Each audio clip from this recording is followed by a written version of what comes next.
Bienvenidos y bienvenidas a una edición más de Temas y Debates. Les saluda Ricardo Sosa. En esta oportunidad hacemos un contacto internacional hasta Sudamérica, hasta la nación peruana, para poder conversar y sostener una charla muy interesante con un invitado especial, el doctor Gino Ríos. En su rica hoja de vida me voy a permitir leer un extracto, el cual cuenta con una maestría en Derecho y una maestría en Educación.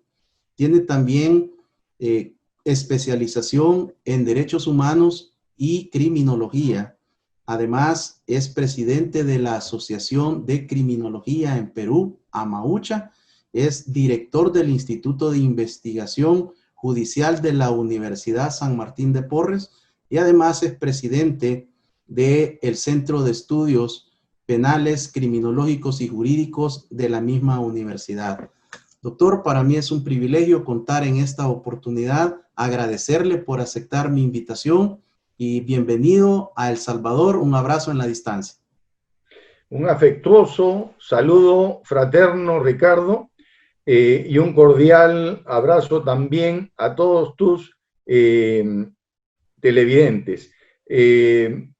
Para mí es un honor realmente llegar hasta el hermano país del Salvador a través de tu programa, el que he comenzado a seguir y veo que es muy concurrido.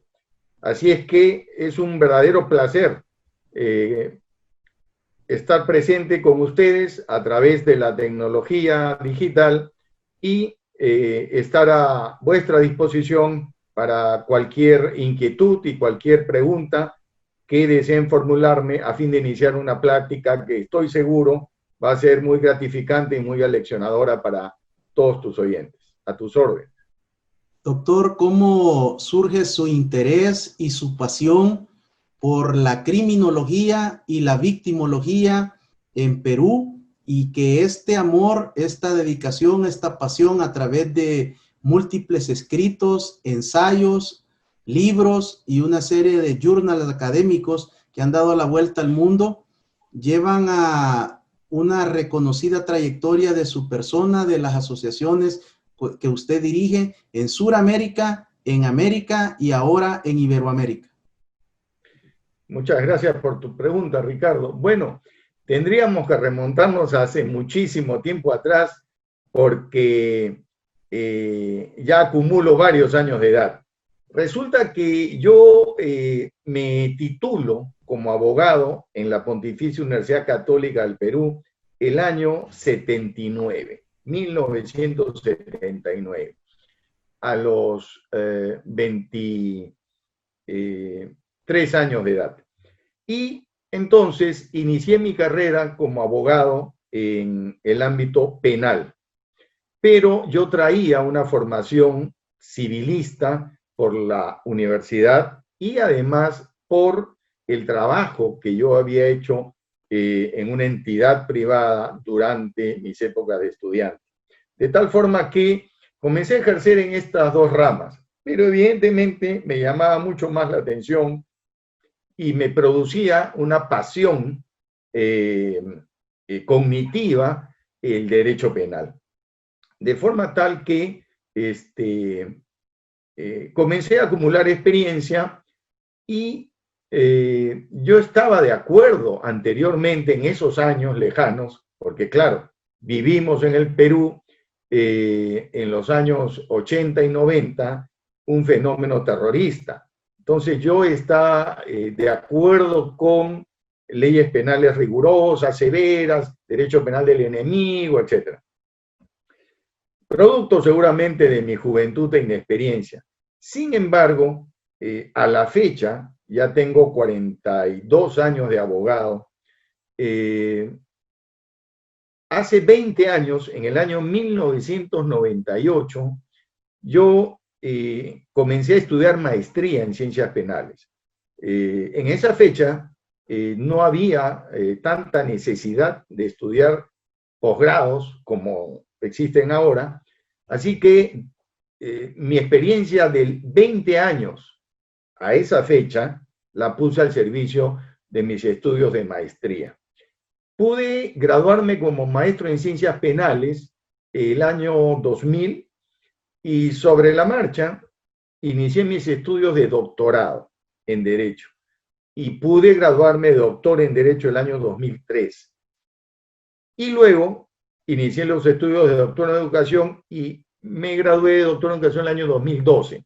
En el interín del 2003 al 2012 tuve la suerte de poder viajar a Suiza, hacer un diploma de especialización en derechos humanos y luego a España hacer un diploma en criminología y luego otros tipos de estudios. ¿Cómo nace mi encuentro con la criminología? Porque comprenderán todos ustedes que en el año 72 que ingresé a la universidad no existía ese curso. No existía derechos humanos tampoco como curso en la currícula universitaria. Entonces, en maestría yo recibo el curso de criminología y me cautivó, realmente me cautivó, sobre todo la criminología crítica, porque esta criminología postula que la causa de la criminalidad no está en el interior del individuo, no está en el exterior del individuo, en el ámbito social, sino que está en el poder de criminalización que tiene todo Estado, es decir, el poder de definir cuáles conductas son criminales, en el poder de rotular a un individuo como criminal y en el poder de decidir por cuánto tiempo, en dónde y de qué manera una persona condenada va a cumplir su pena. Ese poder de criminalización en el Perú, y me atrevo a decir con conocimiento de causa, en toda la región, es un poder que se ejerce de manera selectiva, dirigido especialmente a las clases vulnerables, marginales, carenciadas, desfavorecidas.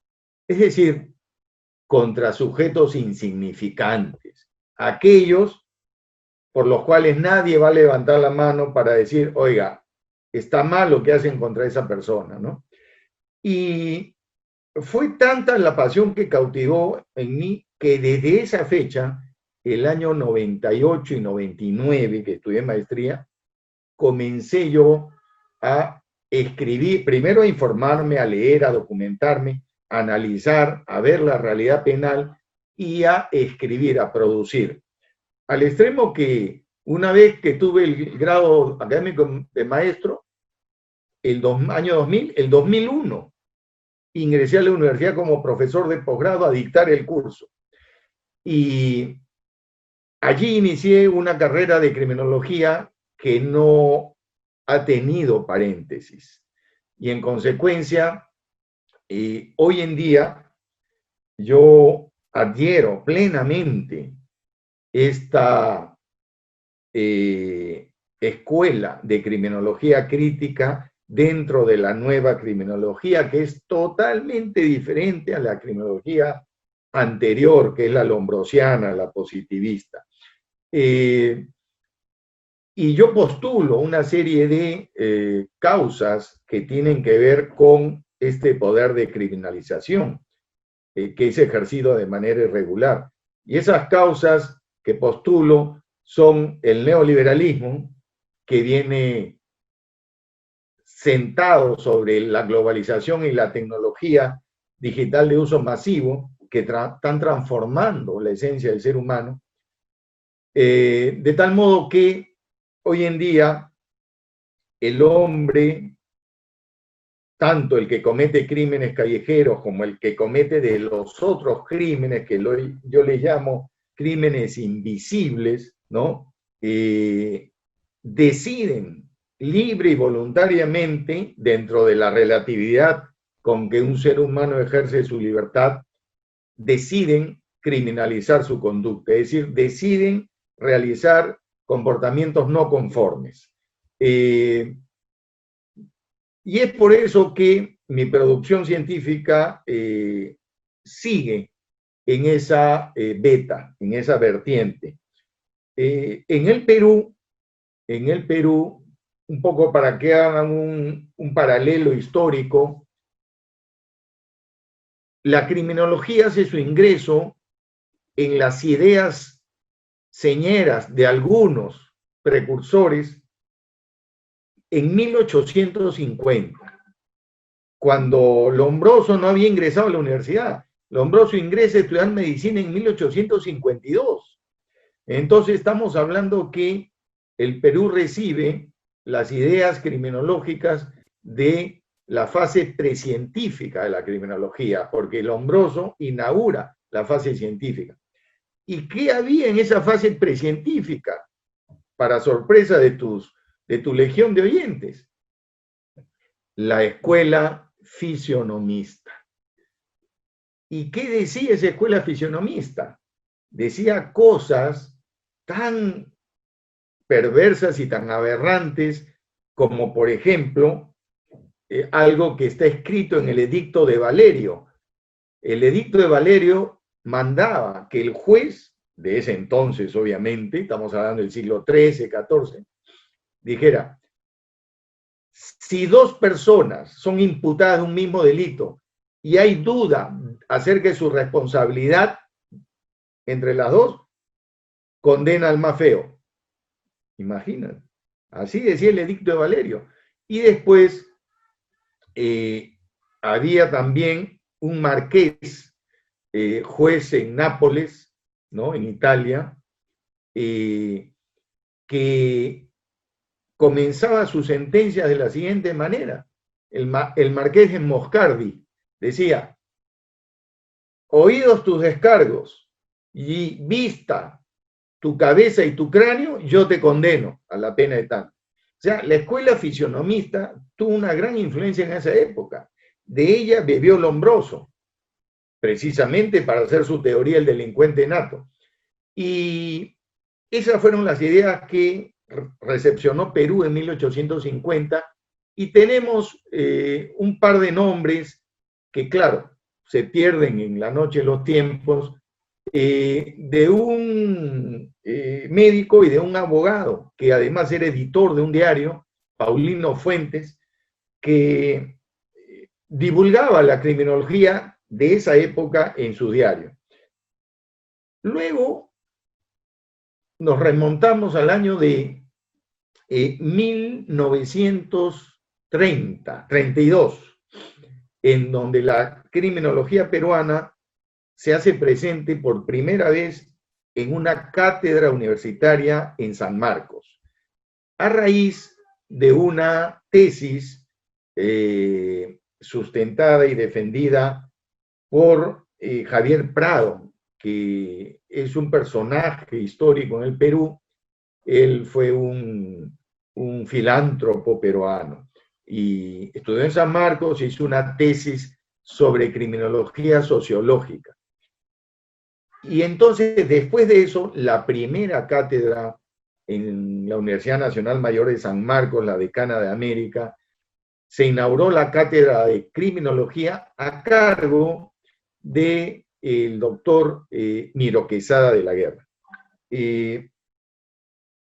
Luego de ello, ya en la segunda mitad del siglo XX, el Perú recibió también las ideas de la criminología crítica, pero no tuvieron un campo de cultivo para germinar, lo cual es una pugna constante que los partidarios de la criminología crítica realizamos diariamente, porque como la criminología crítica desnuda el poder, al poder no le conviene que se enseñe criminología, la nueva criminología. Le conviene que todavía se enseñe a cuentagotas la criminología lombrosiana. ¿Por qué?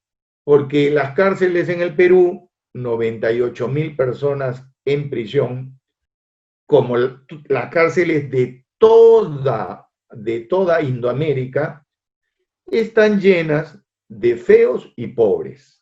O sea, el delincuente nato del Lombroso, ¿no? Pese a que es una teoría que ha sido superada científicamente por la nueva criminología. Entonces,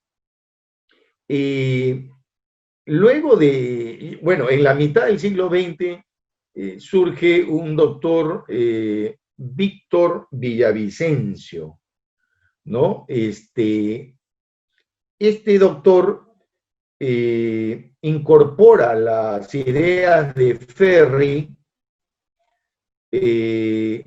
a la criminología que existía en el Perú en esa época y dice que el indígena peruano, que era el destinatario de las normas penales, que era la carne de presidio, no era una persona aberrante, monstruosa, mala, genéticamente, sino que de esa manera hacía frente a la expoliación, el abuso y la explotación. Era la única manera que tiene el débil de poder defenderse de esa situación que le ha tocado en vida, ¿no?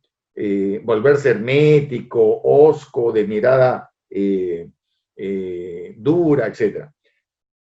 Y luego, a partir de 1970, y solo en una década, porque el periodo del año 80 vino el terrorismo, el 90 la gran hiperinflación con su receta neoliberal, y el 2000, ya asentado el neoliberalismo en el mundo a nivel global, resulta que solo un puñado de criminólogos peruanos, entre los que cabe destacar, por ejemplo, al recientemente fallecido en esta pandemia, el doctor Felipe Villavicencio Terreros, compañero mío como profesor en la Universidad San Martín, ha hecho criminología, hizo criminología. José Luis Pérez Guadalupe, que fue ministro del Interior hace unos años, tiene un libro escrito o dos libros sobre criminología. El doctor Pérez Arroyo tiene un par de libros también de criminología, el doctor Solís Espinosa también, y paramos de contar. Es a partir del año 2000 en que yo ingreso a la producción científica en criminología, y a la fecha soy el único de este puñado de 5 que tiene una producción constante, continua, permanente, no solamente en libros, artículos, sino trabajo de investigación, divulgación a través de eventos académicos, etc. De forma tal que ha sido un largo camino, pero creo que interesante, porque les voy a contar una anécdota. Yo dicto desde hace 20 años el curso de criminología en la universidad, y en posgrado y en pregrado, y los alumnos de posgrado me dicen en la primera clase: doctor, nos va a disculpar, pero nosotros tenemos algunos años de experiencia en el sistema penal, a nivel fiscal o judicial, tenemos formación en dogmática penal. Lo que usted dice es muy interesante, pero disculpe usted, nuestra alma se subleva porque el castigo es necesario y tenemos ciertas reticencias a esto que nos dice usted como doctrina criminológica. Entonces yo les digo, y todos los ciclos me pasa, yo les digo, muy bien, los felicito por esta declaración honesta y valiente. Yo les pido que en la última clase de este ciclo, que son 16 clases, expresen su sentir también. Y llegado la última clase, todos agradecen el cambio en la forma de pensar respecto a la cuestión criminal que han tenido. ¿Por qué? Porque la criminología es una ciencia de la vida, para comenzar. La criminología hace que se te caiga la venda de los ojos, que veas qué hay detrás de la ley penal y del sistema penal. Si el sistema penal debe ser, porque hoy en día no lo es, y te lo dice Ricardo, alguien que es abogado, penalista, hace 41 años, no es el control del poder que debe ser. La criminología es el control del control. O sea, la criminología debe contraer, reprimir, retraer y controlar al sistema penal. Por eso es que criticamos tanto el papel lamentable que cumplen los medios de comunicación social, magnificando, haciendo sensacionalismo con el dolor, la muerte, la destrucción de los seres humanos. Y esa es la situación actual de la criminología en el Perú. A través de Amaucha, que para los que no saben, Amaucha es una expresión quechua, del quechua imperial del Cusco, que significa no al crimen. Es más conocida el tríptico moral del incanato: Amazúa, Amayuya, Amaqueya. No seas ocioso, no seas mentiroso, no seas ladrón. Pero en la cúspide de ese tríptico está el Amaucha, no al crimen. Entonces, lo importante es de que prevengamos el crimen, para comenzar, porque el crimen es algo que no se puede eliminar de la faz de la tierra por la naturaleza humana. ¿Cómo prevenimos el crimen? Evitando la conflictividad y el uso de la violencia en las relaciones interpersonales. Si todo ser humano mueve su vida, se conduce, se comporta a partir de intereses, debemos ser conscientes que los intereses personales, que pueden satisfacer necesidades básicas, pueden satisfacer necesidades artificiales o suntuarias, pueden satisfacer apetencias, deseos, etc. Una vez que convergen, concurren y se confrontan con otros intereses, porque eso también es inevitable en la vida, ya que los recursos siempre son más escasos que los deseos y las necesidades y las carencias, es allí donde tenemos que pagar el alto costo que significa vivir como ser humano. ¿Y ese alto costo cuál es? Utilizar la razón y no el instinto. Al utilizar la razón tenemos que dejar de lado la violencia verbal, las vías de hecho, etcétera, y comenzar a gestionar, administrar entre las mismas partes el conflicto. Pero como eso no ocurre en toda la región, lo primero que se hace es la violencia, ¿no? O sea, pensamos que el conflicto se resuelve mediante la violencia y eso no es así. Y como la violencia genera más violencia, esas partes en conflicto terminan en el Estado, en el sistema penal, como el que va a dirimir el conflicto. Pero no lo dirime. Lo que ocurre es que imparte más violencia a ese conflicto. Es como si quisieras apagar un fuego con gasolina. ¿Y por qué imparte más violencia? Les comento una anécdota.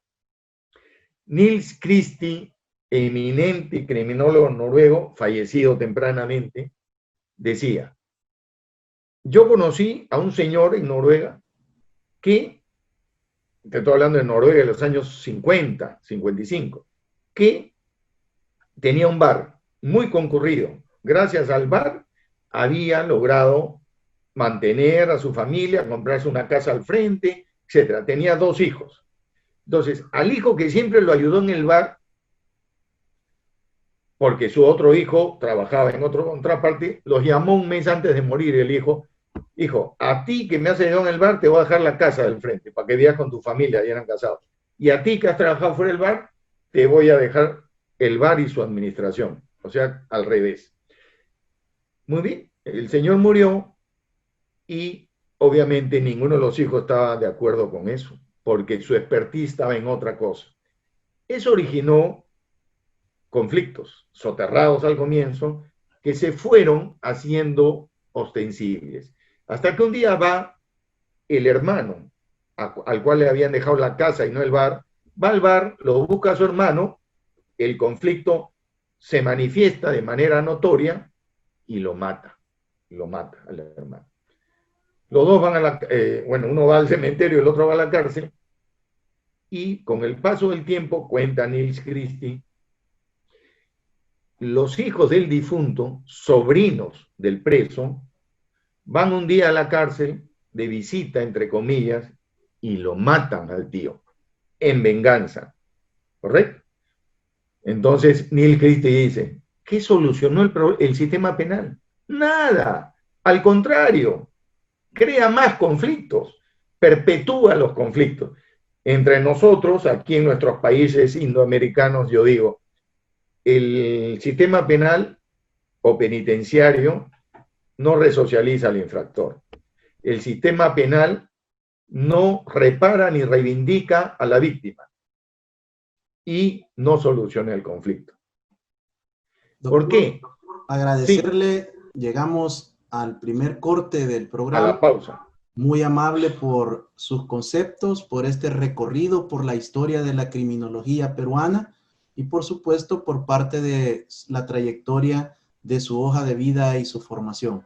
Al regresar, conoceremos que este amor, esta pasión por la criminología que no ha hecho nunca una pausa en la vida del doctor Gino Ríos, trasciende fronteras, trasciende el océano y tendremos por primera vez un evento de criminología y victimología política criminal a nivel de Iberoamérica, gracias al maestro y doctor Gino Ríos. Al regresar de esta pausa.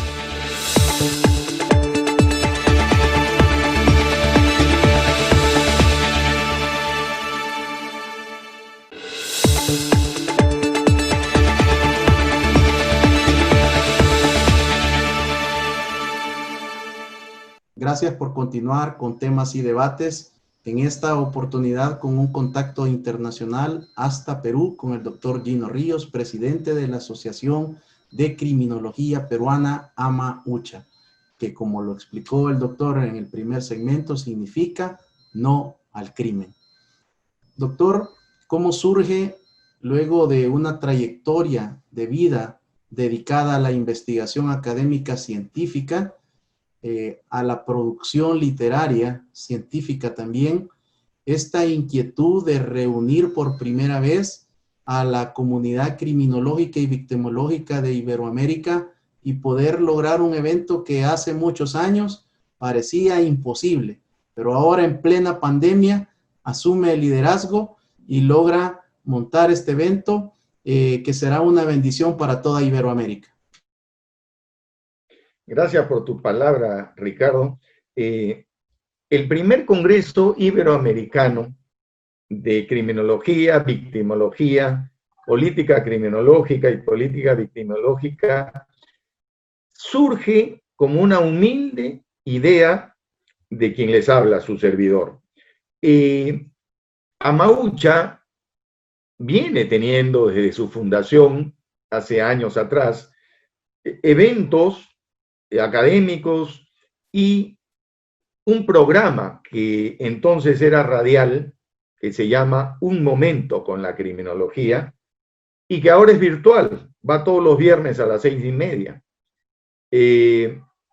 Y en esta cuarentena obligada, examinando las líneas de desarrollo de la criminología en toda la región, me asalta la idea de convocar y hacer que converjan todos los profesionales que cultivan y dedican parte de su vida a la criminología. Y en verdad creo que algo se aprende de lo malo, y en este caso la pandemia, que es algo negativo, me ha permitido aprender de ella que el cambio es lo único permanente en la vida del ser humano. Y este cambio al cual nos ha obligado la pandemia, un cambio en todos los órdenes de nuestra vida, me ha facilitado precisamente el emprendimiento de llevar a cabo esta humilde idea, que hoy en día, gracias a la acogida, a la aceptación jubilosa y masiva de todos los profesionales que se dedican a la criminología, entre ellos tu persona, Ricardo, que vas a representar a tu país en esta cita académica regional, me estimularon a hacer de esto un evento grandioso. Grandioso por sus consecuencias, que van a ser trascendentales, creo yo.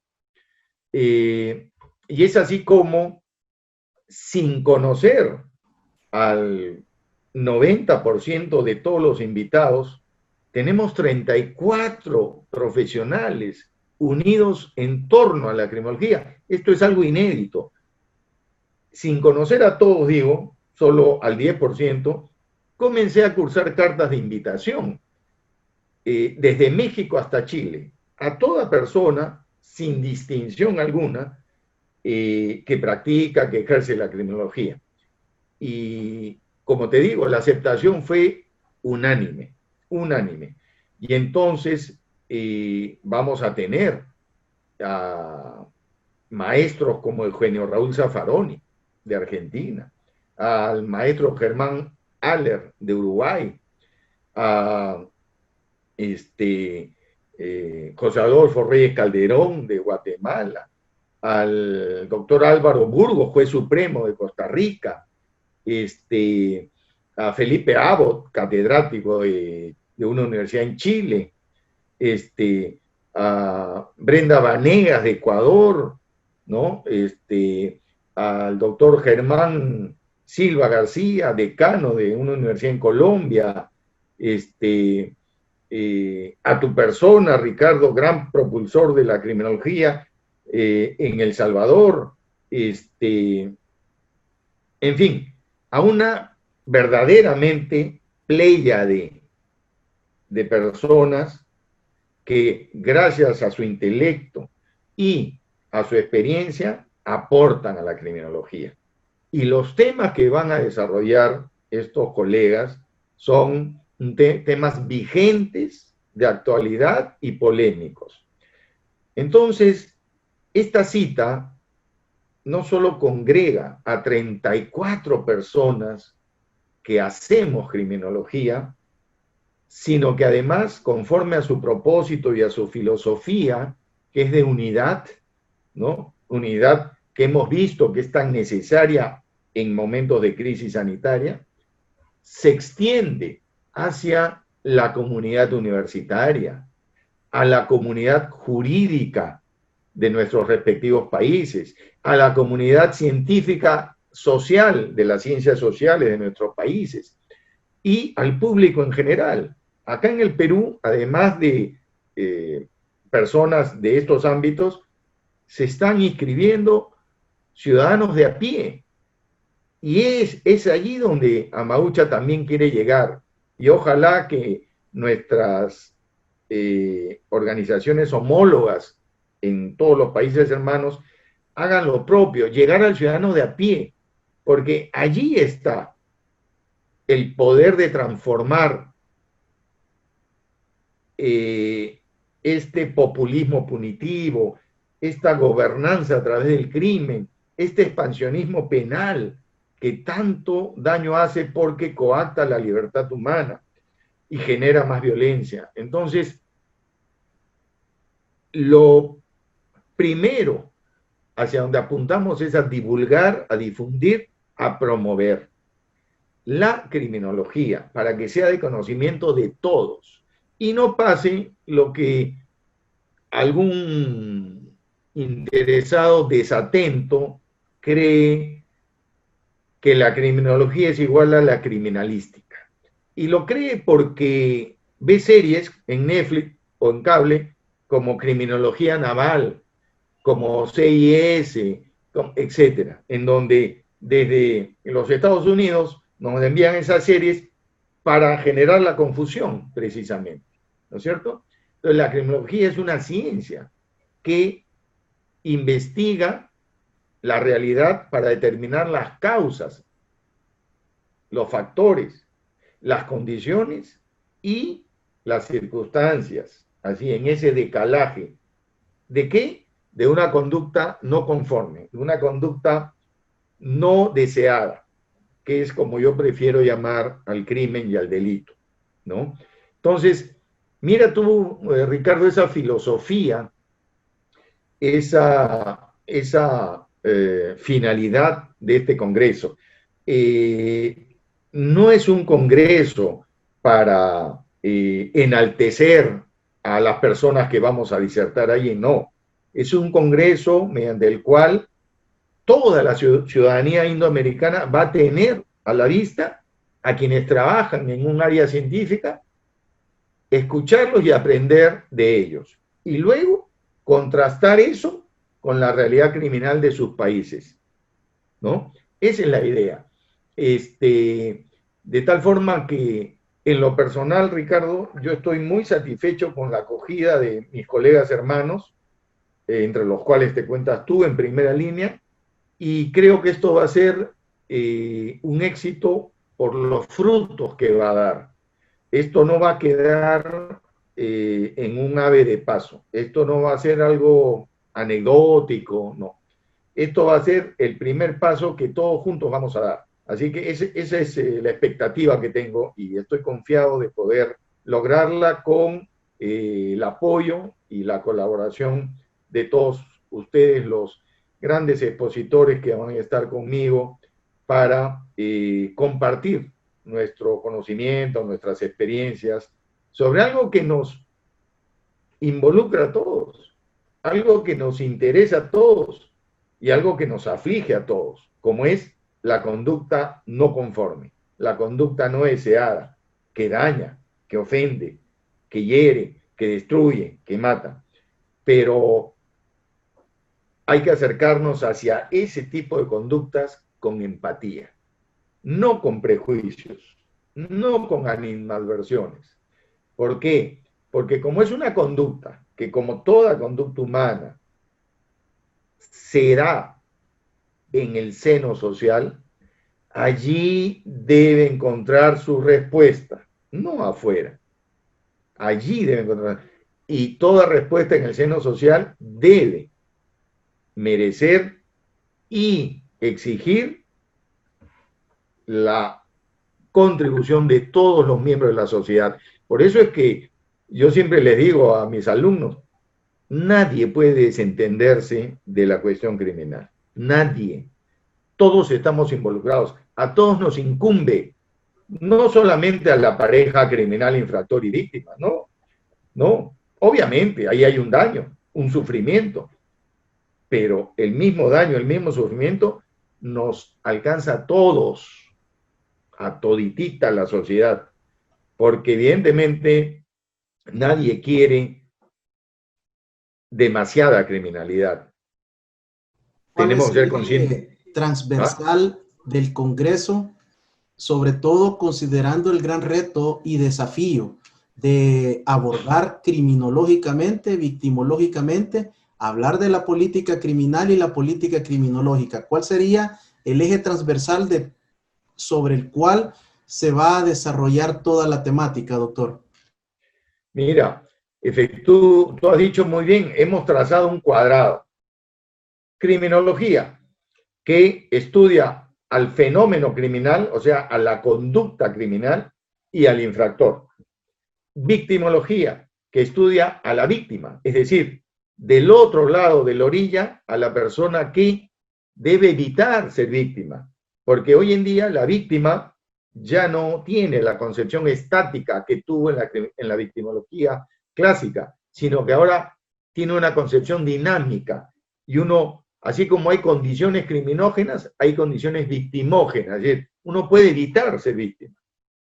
Pero hoy en día, ¿no?, en todos los países, el delito número 1 es contra el patrimonio. Y lo primero que te roban es el celular. ¿Por qué? Porque las personas están dominadas por ese aparato. Caminan con el aparato ahí whatsappeando, chateando, hablando. Manejan, ya no solo manejan hablando, sino manejan escribiendo en el WhatsApp.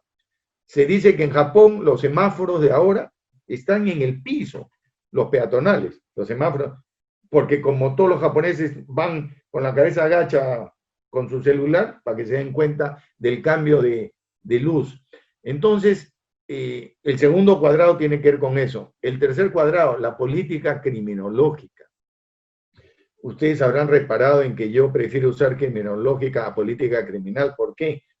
Porque lo que se hace desde los estados con puro penalismo es política criminal. Mejor diría, es una criminal política del Estado. Lo que la criminología recomienda es una política criminológica, o sea, asentada en la ciencia, no en el garrote. Y política victimológica, justamente, asistencia victimal, que haya un derecho victimal. El derecho penal no ha sido hecho pensando en la víctima, sino pensando en el infractor para castigarlo, no para rehabilitarlo. Entonces, se necesita un derecho victimal. ¿Por qué en Europa, ¿no? Que hay países como los países nórdicos y escandinavos que tienen apenas 1% de criminalidad y otros en Europa Central que tienen muy poca tasa de criminalidad? En España, el Estado le paga la reparación civil a las víctimas cuando el imputado, el condenado no puede hacerlo. ¿Por qué acá no? ¿No es cierto? Entonces, ese cuadrado, que es el mapeo que hemos hecho del Congreso, como tú muy bien dices, demanda y ofrece un enfoque transversal, holístico a la cuestión criminal, ¿no? Que no solamente se reduce en el infractor. Ya el infractor ha tenido la mirada por siglos de la criminología. Ahora también es necesario la víctima, también es necesario la conducta misma y el control social. Un control social que no debe seguir siendo vertical, militarizado, disciplinario. No, tiene que ser un control social horizontal, igualitario, igual para todos. Pero la igualdad hoy en día en nuestros países sigue siendo una ilusión, ¿no es cierto? Entonces, ese es el tema del enfoque congresal, mi estimado Ricardo.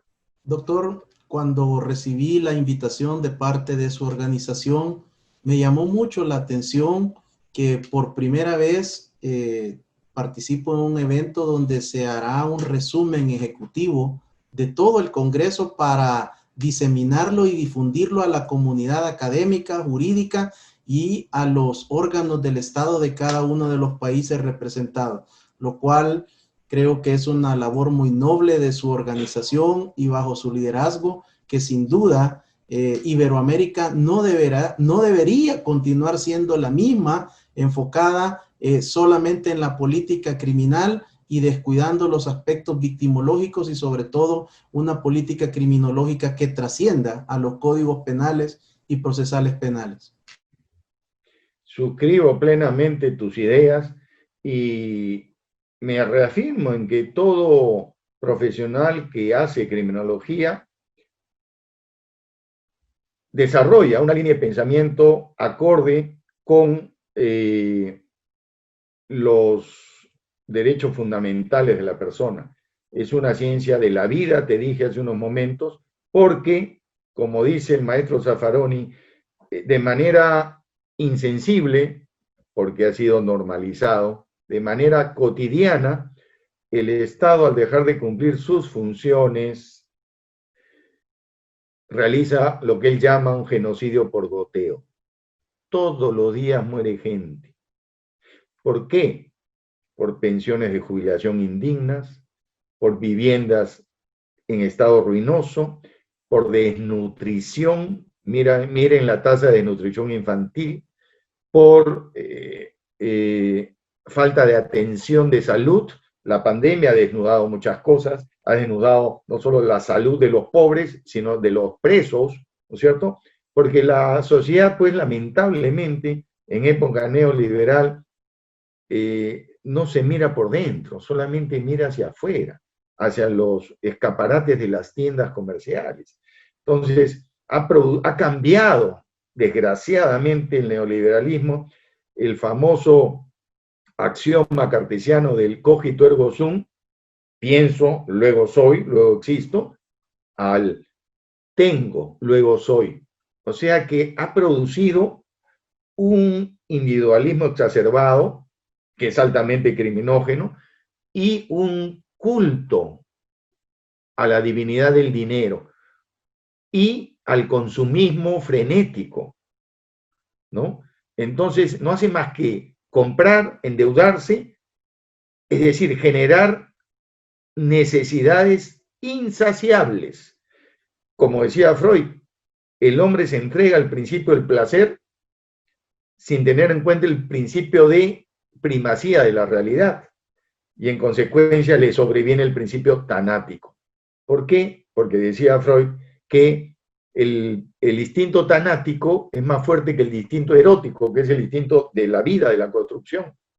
¿Por qué? Porque el hombre es espíritu y materia, y la materia tiende a degradarse, a corromperse y a desaparecer, y a adquirir otra forma, o sea, a transformarse. O sea que la muerte está en nosotros como algo inevitable, y en consecuencia, por eso es más fuerte. Por eso es que hacemos cosas que son no conformes, que atentan contra nuestra vida, que producen dolor, que nos producen estrés, etc. O sea, como dice acá un educador, filósofo, muerto también tempranamente, Domingo Carvalho, dice dos cosas importantes. El hombre no nace humano. Miren, tremenda frase. Se humaniza a través de un proceso de educación y socialización. Y lo otro que dice es, el hombre no muere, se mata a sí mismo. Con estas acciones, ¿no es cierto?, que en nombre de un albedrío, ¿no es cierto?, no libertad, de un albedrío, no hace más que dirigirse a la satisfacción de placeres que son efímeros totalmente. Y se dedica a acumular, sí. ¿Cómo podemos participar? ¿Cómo pueden inscribirse nuestros amigos televidentes y cibernautas? Es un evento solo para gurús del derecho, para criminólogos, para victimólogos. ¿Quiénes pueden participar en este primer Congreso Iberoamericano de Criminología, Victimología, Política Criminal y Política Criminológica? Sí. Gracias por tu pregunta, Ricardo. Es un congreso para toda persona humana que tiene conciencia de ser parte de una sociedad y que debe asumir el compromiso de contribuir a su transformación, partiendo de transformarse él mismo. En consecuencia, cualquier ciudadano o no ciudadano, puede ser un universitario de 16 años, 17 años, en fin, cualquier persona, cualquier profesional de cualquier ciencia puede inscribirse en el Face de Amaucha. Hay un banner allí y se ha enviado también a todos los expositores en donde están los pasos a seguir. Va a haber un certificado y una revista del Congreso que va a compendiar todas las ponencias, ¿no es cierto?, que se van a disertar en el Congreso. Eso yo voy a hacer una revista de eso. Entonces va a haber revista, certificado y, bueno, la asistencia a través de la plataforma Zoom en vivo. Va a ser una semana enriquecedora, repito. Y algo muy importante, yo creo que estos productos que son educativos, son académicos, tienen que ponerse al alcance de la población. Y hace bien a través de tu programa en mencionar esta línea de aportación a la ciudadanía de tu país, porque sé que estás divulgando también el evento y eso es lo único que va a poder ayudar a pensar diferente, a pensar fuera de la caja mental. O sea, como yo digo, a descolonizar nuestro pensamiento. ¿Puede repetir los datos del evento, Sí. las fechas, el valor en dólares de los Estados Unidos, que es la moneda de curso legal en El Salvador, y Sí. la página de Facebook donde pueden encontrar toda la información? ¿Cómo no? Es primer Congreso Iberoamericano de Criminología, Victimología, Política Criminológica y Política Victimológica. El primero en su género en toda la región indoamericana. 34 expositores internacionales. 18 países indoamericanos desde México hasta Chile.